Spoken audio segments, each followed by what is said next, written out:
Il existe aujourd'hui un nouveau capitalisme. Économiser, se débarrasser de ses dettes et diversifier son portefeuille. Voilà qui était une bonne stratégie à l'époque de l'ancien capitalisme. Les gens qui psalmodient le mantra « travailler dur et économiser », propre au vieux capitalisme, connaîtront des difficultés financières à l'ère du nouveau capitalisme. Information contre éducation. Je suis d'avis que l'absence d'éducation financière dans nos écoles est une honte. Dans le monde d'aujourd'hui, l'éducation financière est absolument essentielle à la survie, que nous soyons riches ou pauvres, astucieux ou non. Comme la majorité d'entre nous le savons, nous vivons à l'ère de l'information. Le problème avec notre époque, c'est la surabondance d'informations. Aujourd'hui, il y a trop d'informations. L'équation suivante montre pourquoi l'éducation financière est à ce point importante. Information plus éducation égale connaissance. Sans éducation financière, les gens ne peuvent convertir l'information en connaissances utiles. Sans connaissance financière, les gens tirent le diable par la queue. Sans connaissance financière, les gens achètent par exemple une maison en croyant qu'il s'agit d'un actif. Ou ils économisent sans réaliser que, depuis 1971, leur argent n'est plus de l'argent, mais une devise. Ou ils ne font pas la distinction entre les bonnes dettes et les mauvaises dettes. Ou ils ne comprennent pas pourquoi le riche gagne davantage d'argent tout en payant moins d'impôts. Ou pourquoi l'investisseur le plus riche du monde, Warren Buffett, ne pratique pas la diversification. Le grand saut du mouton. N'ayant pas de connaissances financières, les gens veulent qu'on leur dise quoi faire.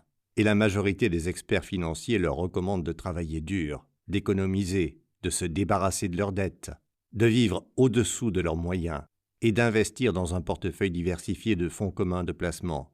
Comme des moutons de panurge suivant leur chef, ils se précipitent du haut de la falaise et plongent dans l'océan de l'incertitude financière en espérant qu'ils parviendront à nager jusqu'à l'autre rive. Ce livre audio n'est pas un conseiller financier. Ce livre audio ne vous dira pas quoi faire. Ce livre audio n'est pas un conseiller financier. Ce livre audio vous aidera à devenir plus intelligent financièrement parlant, de manière à ce que vous puissiez traiter vous-même l'information financière et vous frayer un chemin vers le nirvana financier. Bref, ce livre audio vous apprendra que l'on peut s'enrichir en devenant plus avisé. Ce livre audio vous aidera à augmenter votre QI financier.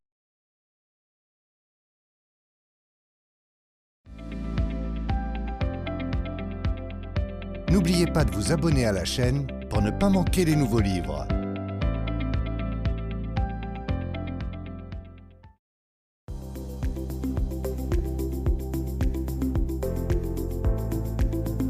Introduction.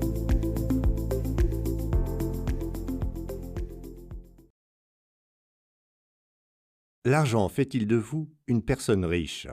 La réponse est non. L'argent à lui seul ne fait pas de vous une personne riche. Nous connaissons tous des gens qui travaillent chaque jour pour gagner de l'argent, toujours plus d'argent, mais qui ne sont jamais plus riches. Ironiquement, un grand nombre d'entre eux ne font que s'endetter davantage avec chaque dollar qu'ils gagnent. Nous avons tous entendu des histoires à propos de gens qui ont gagné à la loterie, des millionnaires instantanés qui sont presque instantanément redevenus pauvres.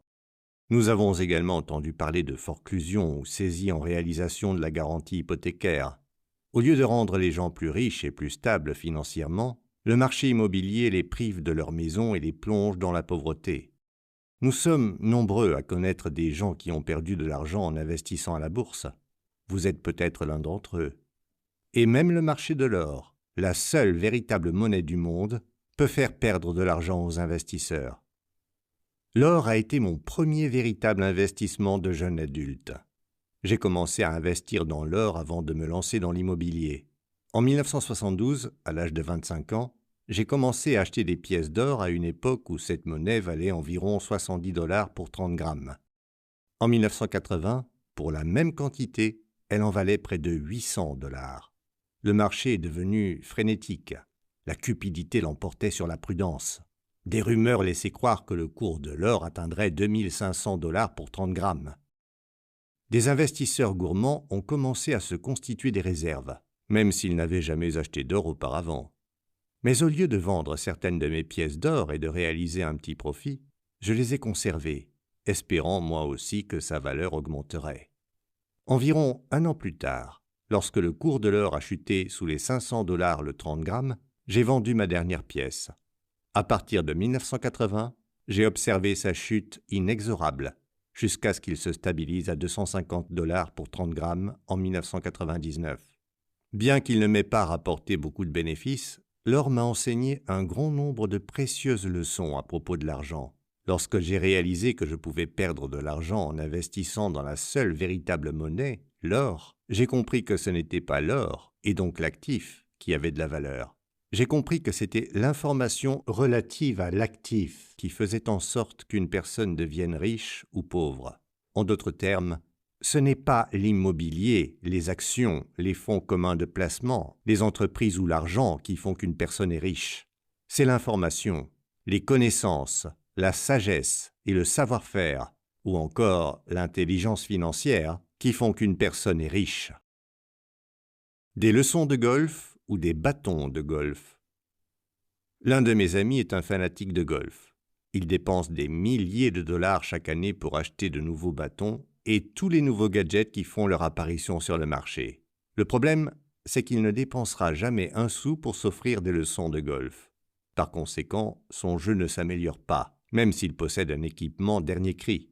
S'il investissait son argent dans des leçons et jouait avec les bâtons qu'il a achetés l'année précédente, il pourrait sans doute devenir un bien meilleur golfeur. On retrouve le même phénomène insensé dans le jeu de l'argent. Des milliards de personnes investissent les économies de toute une vie dans des actions ou l'immobilier, mais pratiquement rien dans l'information. Et leur situation financière demeure donc passablement la même. Pas de formule magique. Ce livre audio ne donne pas de recettes ni de formules magiques pour s'enrichir rapidement. Ce livre audio propose plutôt des outils qui vous permettront d'augmenter votre intelligence financière, votre QI financier. Ce livre audio vous aidera à vous enrichir en devenant plus avisé. Il traite des 5 intelligences financières de base dont on doit faire preuve pour s'enrichir, quel que soit l'état des marchés économiques, boursiers et immobiliers. Les nouvelles règles de l'argent. Ce livre audio traite également des nouvelles règles de l'argent, des règles qui ont changé en 1971. C'est à cause de ces changements que les anciennes règles sont désuètes. Si tant de gens se débattent avec des difficultés financières, c'est en partie parce qu'ils continuent à appliquer les anciennes règles de l'argent. Des règles telles que travailler dur, économiser, se débarrasser de ses dettes, investir à long terme dans un portefeuille très diversifié d'actions, d'obligations et de fonds communs de placement. Ce livre audio vous enseignera à jouer le jeu selon les nouvelles règles de l'argent. Mais pour ce faire, vous devez d'abord augmenter votre intelligence financière et votre QI financier. Après avoir écouté ce livre audio, vous serez en mesure de déterminer s'il est plus avantageux pour vous d'appliquer les anciennes règles ou les nouvelles règles de l'argent. Éveillez votre génie financier. Le chapitre 9 de ce livre audio porte sur le développement de votre génie financier en faisant appel aux 3 parties de votre cerveau.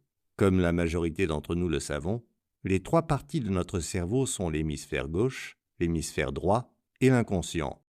Si la majorité des gens ne deviennent pas riches, c'est que l'inconscient est la plus puissante de ces 3 parties du cerveau.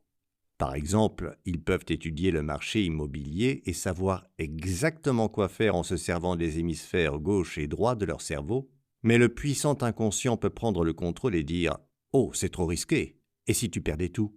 Et si tu faisais une erreur ?» Ici, cette émotion qu'est la peur pousse l'inconscient à se dresser contre les désirs des hémisphères gauche et droit. Donc, pour développer votre génie financier, il est important d'apprendre d'abord à faire fonctionner harmonieusement les 3 parties de votre cerveau et à les empêcher de s'opposer l'une à l'autre. Ce livre audio vous expliquera comment y arriver. En résumé, nombreux sont ceux qui croient qu'il faut de l'argent pour faire de l'argent. C'est faux. N'oubliez jamais que si vous pouvez perdre de l'argent en achetant de l'or, vous pouvez perdre de l'argent avec n'importe quel type d'investissement. Au bout du compte, ce n'est pas l'or, les actions, l'immobilier, le dur labeur ou l'argent qui font de vous une personne riche. C'est ce que vous savez à propos de l'or, des actions, de l'immobilier, du dur labeur et de l'argent qui fait de vous une personne riche. Finalement, c'est votre intelligence financière, votre QI financier, qui fait de vous une personne riche. Poursuivez votre écoute et enrichissez-vous en gérant votre argent plus intelligemment.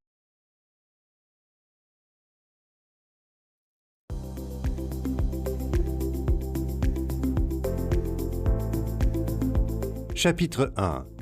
Qu'est-ce que l'intelligence financière ?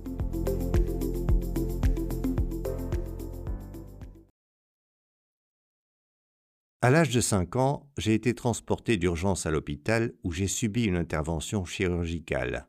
D'après ce que j'ai pu comprendre, je souffrais d'une grave infection aux oreilles, une complication attribuable à la varicelle. Bien que cela ait été une expérience terrifiante, j'ai conservé le doux souvenir de mon père, de mon jeune frère et de mes 2 sœurs, debout sur la pelouse devant l'hôpital, me faisant des signes de la main pendant que j'étais étendu sur mon lit de convalescent. Ma mère n'était pas là. Elle était à la maison, alitée, à cause d'une faiblesse cardiaque. Dans l'année qui a suivi, mon frère a été lui aussi transporté à l'hôpital après s'être cogné la tête en tombant d'un échafaudage dans le garage. Cela a ensuite été le tour de ma jeune sœur. Elle a été opérée à un genou. Et puis celui de mon autre sœur, Beth, une enfant nouveau-née. Elle était affligée d'une maladie de la peau qui laissait tous les médecins perplexes. Cela a été une dure année pour mon père. Et il a été le seul des 6 membres de notre famille à ne pas éprouver de problème de santé. Heureusement, nous nous sommes tous rétablis et avons ensuite vécu en bonne santé. Par contre, les factures de frais médicaux étaient bien là. Mon père n'est peut-être pas tombé malade cette année-là, mais il a contracté un mal invalidant. Il a croulé sous les dettes. À cette époque, mon père était étudiant de 3e cycle à l'université d'Hawaï. Très brillant, il avait obtenu son baccalauréat en seulement 2 ans, et il rêvait de devenir un jour professeur à l'université. Mais avec une famille de 6 personnes à nourrir, une hypothèque et des frais médicaux élevés à payer, il a abandonné son rêve et a accepté un emploi en tant que surintendant adjoint des établissements scolaires dans la petite ville de Hilo, sur la grande île d'Hawaï. Et afin de pouvoir payer le déménagement de sa famille d'une île à l'autre, il a dû emprunter de l'argent à son père. Cela a été une période difficile pour notre famille et pour lui. Bien qu'il ait connu de très grands succès professionnels et qu'il ait finalement obtenu son doctorat, j'ai le sentiment que le fait de n'avoir jamais réalisé son rêve l'a hanté jusqu'à la fin de ses jours. Il disait souvent « Les enfants, lorsque vous aurez quitté la maison, je retournerai à l'école et je ferai ce que j'aime, enseigner. » Cependant, au lieu de devenir professeur, il a été nommé directeur de l'éducation pour l'État d'Hawaï, un poste administratif, et puis il a posé sa candidature au poste de lieutenant-gouverneur, et il a perdu. À l'âge de 50 ans, il s'est retrouvé sans emploi. Peu après les élections, ma mère est morte subitement à l'âge de 48 ans des suites d'une défaillance cardiaque. Mon père ne s'est jamais remis de cette perte. Encore une fois, les problèmes d'argent se sont accumulés. Sans emploi, il a décidé d'investir toutes ses économies dans une célèbre franchise de crème glacée. Il a tout perdu. En vieillissant, mon père a eu le sentiment d'être abandonné par ses pairs. La carrière de sa vie était terminée. Sans son emploi de directeur de l'éducation, il n'avait plus d'identité. Il nourrissait une colère grandissante envers ses anciens camarades de classe qui s'étaient enrichis en se lançant dans le monde des affaires plutôt que dans le monde de l'éducation comme lui. Il disait souvent d'un ton cinglant « J'ai consacré ma vie à éduquer les enfants d'Hawaï, et qu'est-ce que j'en retire ? Rien. Ces types avec qui j'ai étudié deviennent chaque jour plus riches. Et qu'est-ce que j'en retire ? Rien. Je ne saurais jamais pourquoi il n'est pas retourné à l'université pour enseigner. Je crois que c'est parce qu'il s'efforçait de devenir riche rapidement et de rattraper le temps perdu.